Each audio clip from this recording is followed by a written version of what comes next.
The swing bridge was definitely the icon of the town of Sunset Beach, North Carolina. The beach islands of Brunswick County were all created in 1934 when the Intracoastal Waterway was authorized for construction by the Department of Commerce to help promote trade among the eastern seaboard states by providing a safe inside passage for smaller commercial vessels and barge traffic. It would not only promote trade, but also create jobs by its construction.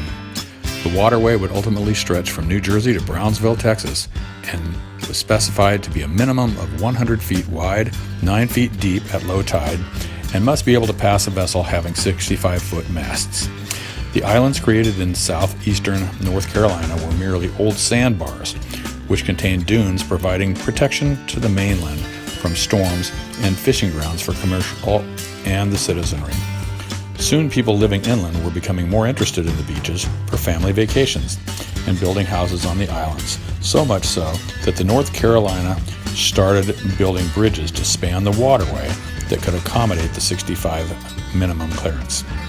The Brunswick County beaches were more remote and therefore did not have the population density to qualify for support bridges, so they accessed the island with 2- and 4-car ferries operated by the state, except for the smallest island, Sunset Beach, which was individually owned. In 1957, North Carolina was hit by an unusually large Category 5 hurricane called Hazel.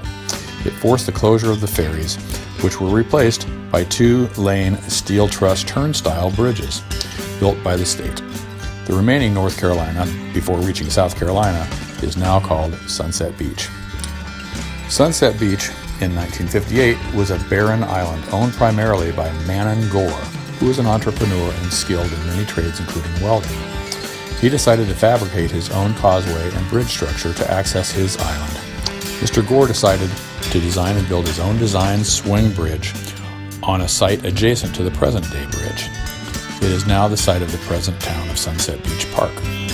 It basically was a section of a wooden bridge that rotated about one of its corners, like a door or gate, and would connect to both sides of the waterway.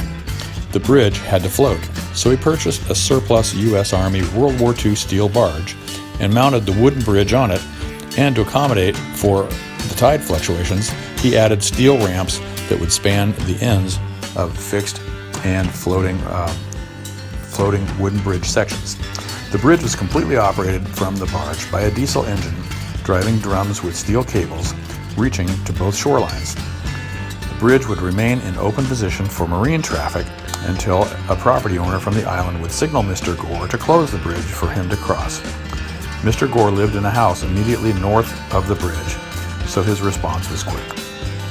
By the early 1960s, Mr. Gore was realizing the tender job was demanding too much of his time, and as he was occupied with developing and selling more lots on the beach. He soon negotiated with the North Carolina Department of Transportation to take over the bridge and replace it with a slightly larger one, with more buoyancy and a tender house for a full-time operator. The model shown later in this video is a wooden barge with the same ramp structures as Mr. Gore's and with the same counterbalancing design. The original bridge was completely replaced in 1962, pivoting about a point at the northeast corner of the barge. The engine would now be protected from the weather in the lower level of the tender house. The wooden barge was considered to be substantial enough to weather storms and certainly devoid of corrosion, as with the original barge. But by the late 1970s, the operators started noticing that the barge was leaking excessively. The reason was that there were holes in the hull caused by seaworms. The infestation was so great that the only quick solution was, each year, to completely cover the underside of the barge with plywood and coat it with tar, beginning in 1978 until 1983, when the second edition of the spring bridge was taken out of service.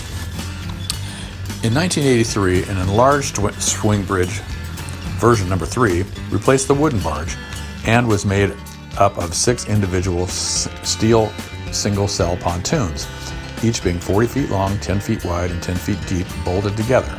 The same roadway used with the number 2 version, with wider steel ramps, barge, were suspended by cable to create block counterweights in steel towers similar to the suspension of an elevator or window sashes with iron counterweights, as in older double-hung window units.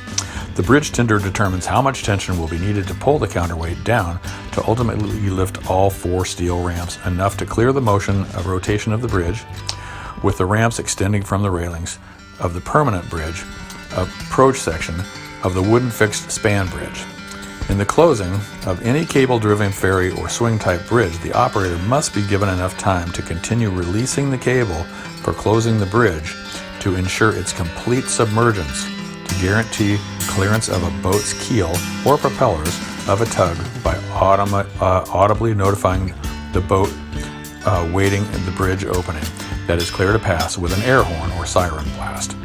A scale model of the version 3 of the swing bridge is displayed below the south ramp of the Sunset Beach Swing Bridge in an enclosure. You're now looking at a scale model of the second version of the swing bridge that served Sunset Beach, North Carolina. The original model was very similar to this, except instead of a wooden barge, it was a steel pontoon, and it was fabricated by a Mr. Manon Gore, who was the owner of the island and was very skilled at a lot of trades, including welding.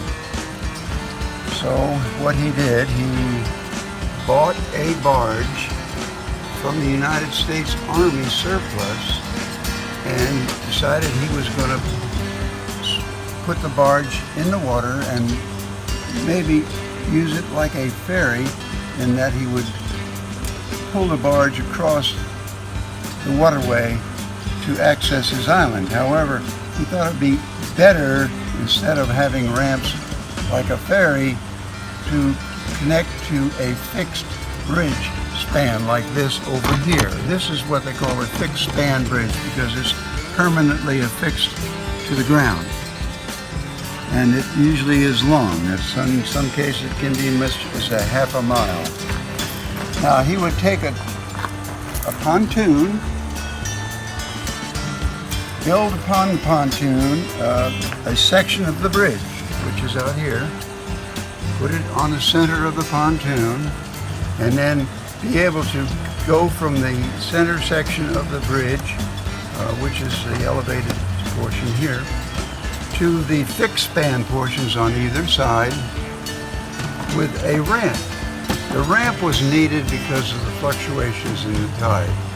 There was about a 6-foot fluctuation here in Sunset Beach, so they had to use a ramp. And then to make it close in the same position, he decided to make a swing bridge out of it, or a gated bridge. So it swings about a point of center of gravity right here, a piling, and that's attached to the hull of the vessel. Then the operator stops traffic coming in and on the bridge. He goes down to the operating room and then raises the ramps so that they will clear the fixed portion of the bridge.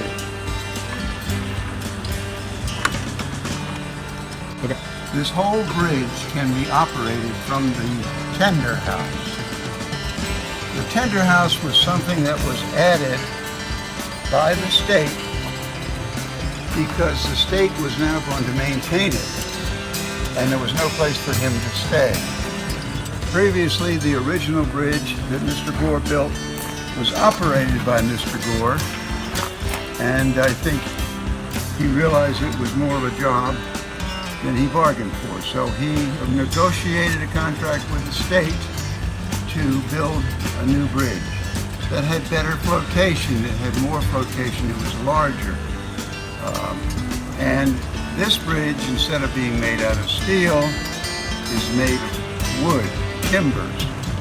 Now the timbers normally work well for barges, but in this case, they only lasted, this is a bridge opening. It's pulled from a cable from this far corner to a point on the shoreline adjacent to where the bridge starts. But I couldn't not wide enough on this table to do the full opening, but it opens a full 90 degrees. And then, once it does that, the operator lets the boats pass through, and then he puts some slack in the clothesline of the closing cable of the bridge, which is here, slack, so boats can pass over it and not get tangled in the cable. And that has been known to happen, and the bridge gets towed down the waterway. Tugboats are particularly bad because they have deep draft and large propellers. But as I said before, sailboats do have some keels, and they are somewhat deep too. So then once the boats pass through, the bridge tender will blow a horn or a siren and say it's all clear to come through. Boats go through. Then he proceeds with closing the bridge. Now, closing the bridge, it's still operated from the winches on the inside of the tender house, not what I'm doing.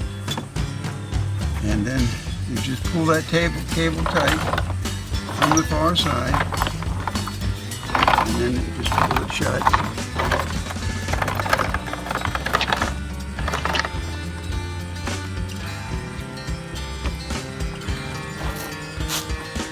And then from the same tender house, he lowers the ramp.